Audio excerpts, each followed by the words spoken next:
नमस्कार दोस्तों, मेरा नाम है गौरव। आप देख रहे हैं WHC।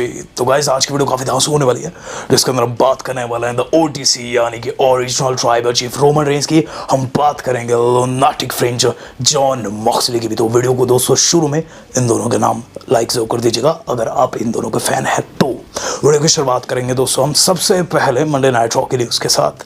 तो इस बारी की रॉ की व्यूवरशिप क्या रही, जहां दोस्तों लास्ट वीक की व्यूवरशिप जो थी 1.43 मिलियन थी, इस हफ्ते दोस्तों मंडे नाइट रॉ बेहतर कर गई है। जहां दोस्तों इस बारी की मंडे नाइट रॉ में हम लोगों ने जेओसो की तरफ से एक सॉलिड प्रोमो देखा था, वहीं दोस्तों रीड एंड ब्रॉन स्ट्रॉमैन की ब्रॉल भी काफ़ी तगड़ी थी। इसके चलते दोस्तों व्यूवरशिप में उछाल आया है, जहां दोस्तों व्यूवरशिप मापी गई है 1.5 मिलियन। ये दोस्तों लास्ट वीक की व्यूवरशिप से बहुत अच्छी है। जहां बात करूं मंडे नाइट रॉ की, तो धीरे धीरे दोस्तों मंडे नाइट रॉ आगे बढ़ रहा है व्यूवरशिप के मामले में, एंड आई थिंक दोस्तों जल्द 2 मिलियन पार होगा। अब 2 मिलियन पार दोस्तों जो शो रहता है उसकी व्यूवरशिप को भी डिस्कस कर लेते हैं। तो स्मैकडाउन दोस्तों इस बारी की काफ़ी बढ़िया थी, लेकिन गाइस आपको बताना चाहूँगा पूरी स्मैकडाउन में से जो सबसे बढ़िया व्यूवरशिप आई है वो आई है कोडी रोड्स वाले सेगमेंट में। Cody Rhodes and Roman Reigns जहां दोस्तों आपस में हाथ मिलाते हैं मेन इवेंट में, बताया ये जा रहा है दोस्तों उस सेगमेंट की व्यूवरशिप थी 1.81 मिलियन। यानी कि रोमन रेंस क्यों ना हो चाहे कोडी रोड्स क्यों ना हो, दोनों ही दोस्तों काफ़ी बड़ा ड्रॉ है। और अब चूंकि दोनों एक साथ आ चुके हैं बैड ब्लड में अगेंस्ट सोलो सिका एंड जैकब फाटू, चीज़ें काफ़ी मज़ेदार रहेगी। बात कर ली जाए दोस्तों अब आज की अपनी सेकंड अपडेट की। सेकंड अपडेट जो आज की हमारी जुड़ी हुई है वो जुड़ी है मंडे नाइट रॉ के कमेंटेटर यानी कि जो टेसिटो से। वी नो द फैक्ट कि गाइस इस बंदे ने हाल फिलहाल में अपना डेब्यू किया है as a commentator in WWE। लेकिन क्या इसकी कमेंट्री उतनी खास है? तो फ्रैंकली स्पीकिंग पहले हफ्ते दोस्तों मुझे इनकी कमेंट्री उतनी अच्छी नहीं लगी थी, लेकिन गाइस अब धीरे धीरे करके ये काफ़ी अच्छी कमेंट्री करने लगे हैं और इस बारी की रॉ के अंदर इनकी कमेंट्री काफ़ी सॉलिड थी, ऐसा करके बताया भी जा रहा है। तो क्या बताया जा रहा है? बताया जा रहा है कि बैक स्टेज इन्हें सिग्निफिकेंट प्रेज मिल रही है WWE के ऑफिशियल्स की तरफ से। तो जो टेसिटोर दोस्तों रॉ की नई आवाज़ है और काफ़ी अच्छा परफॉर्म भी कर रहे हैं।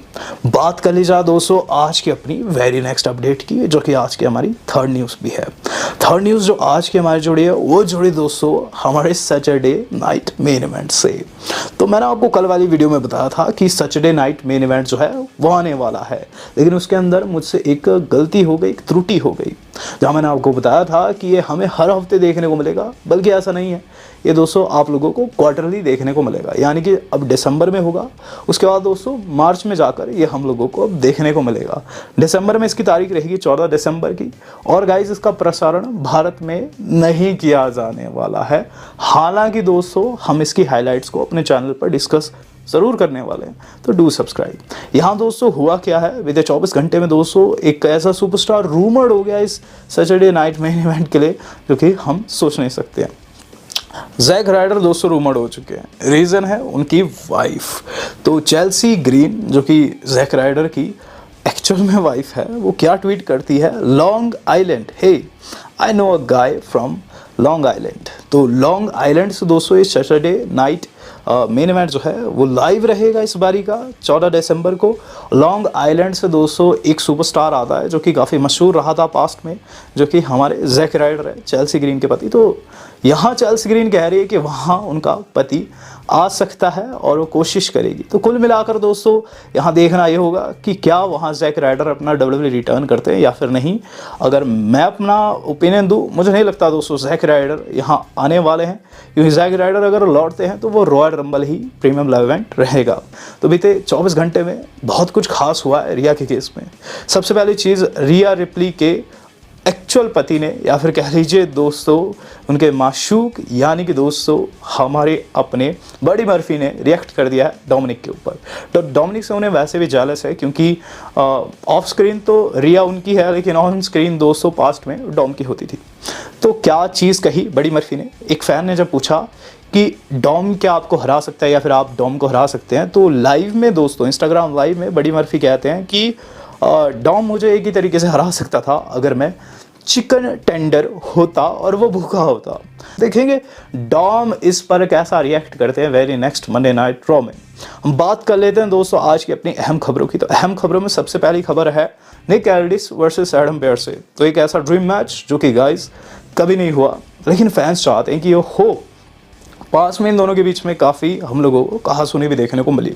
तो ऐसे में हाल फिलहाल में जो एडम पेयर्स है उनसे सवाल पूछा गया था और ट्विटर पर रिएक्ट करते हुए, इंस्टाग्राम पर रिएक्ट करते हुए, यहाँ दोस्तों ऑल सोशल मीडिया प्लेटफॉर्म पर जो हमारे एडम पेयर्स से क्या चीज़ कहते हैं।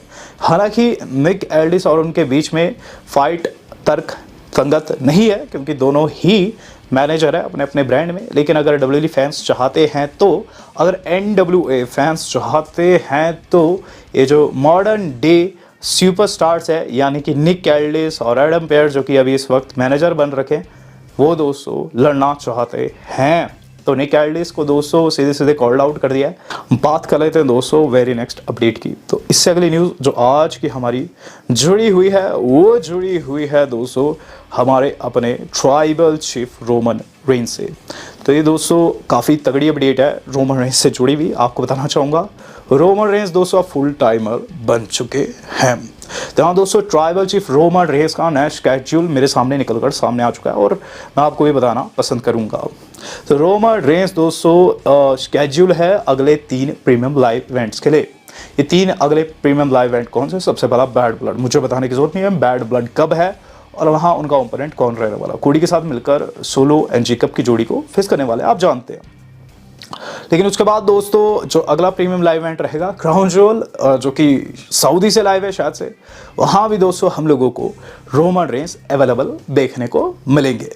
उसके बाद दोस्तों सर्वाइवर सीरीज होना है जितना मुझे ज्ञात है 30 नवंबर को दोस्तों हम लोगों को देखने को मिलेगा एंड वहाँ भी दोस्तों रोमन रेंस जो है हम लोगों को रेसल करते हुए नजर आने वाले हैं, यानी कि the full time chief the only tribal chief is back. तो यहाँ दोस्तों रोमन रेंस फुल टाइमर बनकर उभरेंगे आगे आने वाले कुछ महीनों में, जो कि काफ़ी अच्छी अपडेट है।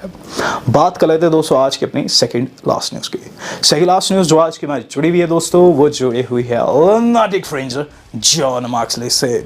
आज जॉन मॉक्सली ने AEW में क्या किया, चूंकि दोस्तों WHG फैमिली में बहुत से लोग मॉक्सली के बहुत बड़े वाले फैन हैं तो ये न्यूज़ तो बनती है। मॉक्सली दोस्तों आज एक सुपरस्टार पर घनोटी से या फिर कह लीजिए हैमर से अटैक किए।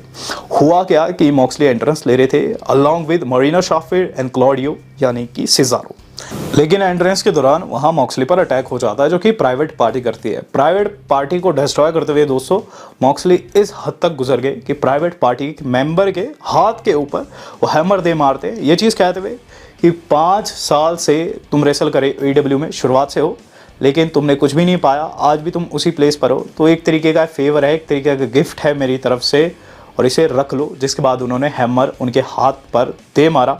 सिजारो एंड मरीना भी इस कुकृत्य में उनके साथ थी और कुल मिलाकर दोस्तों यहाँ मॉक्सली काफ़ी बड़े हील बनकर उभरते हैं।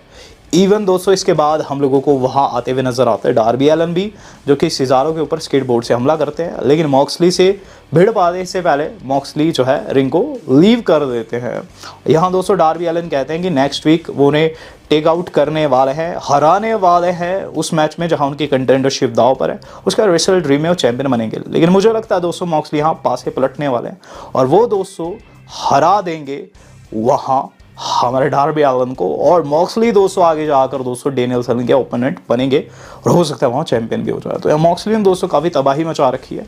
हम बात कर लेते हैं दोस्तों अब आज की अपनी मेन खबर की। तो मॉक्सली दोस्तों वर्ल्ड चैंपियन जब बनेंगे तब बनेंगे। यहाँ दोस्तों काफ़ी तगड़ा या फिर कह लीजिए काफ़ी सीरियस मैटर हो गया है। तो जिमी ऊसो की शायद से दोस्तों हेल्थ अच्छी नहीं है।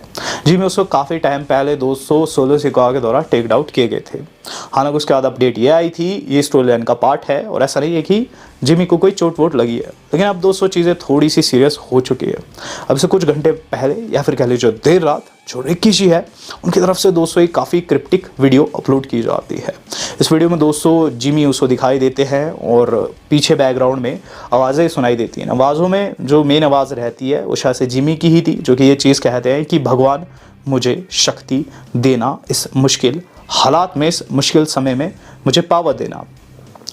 और जब ये वीडियो अपलोड की गई तो यहाँ दोस्तों जो कैप्शन था वो काफ़ी क्वेश्चन मार्क खड़े कर रहा था। रिकी ने दोस्तों वीडियो डाली थी, वो क्या लिखते, dear God for strength and health to continue, Jimmy Uso stay pray for my boy, यानी कि मेरे बेटे के लिए प्रे कीजिए भगवान से, उसे शक्ति मिले, अच्छी सेहत मिले। तो शायद से दोस्तों जिमी उसो की हालत अच्छी नहीं है, इसीलिए रिकी ऐसा कह रहे हैं। हालांकि कई कॉन्ट्राडिक्टिव अपडेट्स भी आ रही है, लेकिन कुल मिलाकर दोस्तों जितना मुझे लग रहा है शायद से जिमी की मेंटल हेल्थ उतनी अच्छी नहीं है। शायद से हो सकता है कि वो डिप्रेशन से गुजरे हो, इसीलिए रिकी की तरफ से इस तरीके का ट्वीट आया। लेकिन चाहे जो भी हो, हम चाहते हैं कि जिमी उसो जो है इस मुश्किल हालात से निकले, क्योंकि इस वक्त रोमन रेंस को उनकी ज़रूरत है और जिमी की आवश्यकता है। जिमी को दोस्तों भगवान जो है शक्ति दे और जिमी जल्द ठीक होकर लौटे, हम तो यही प्रे करेंगे। रिकी के दोस्तों इस बयान से बिल्कुल तूफान आ चुका। आप देखते हैं दोस्तों आगे क्या कुछ रहता है। जिमी की दोस्तों अगर हालत अच्छी नहीं हो, अगर हेल्थ के साथ कुछ बुरा है तो वहाँ भी सुधार हो, अगर दोस्तों दिमाग के साथ कुछ है गलत वहाँ भी सुधार हो, यही हम कामना करेंगे। वीडियो आज कितनी थी, आज तक इतना ही। धन्यवाद, शब बखैर।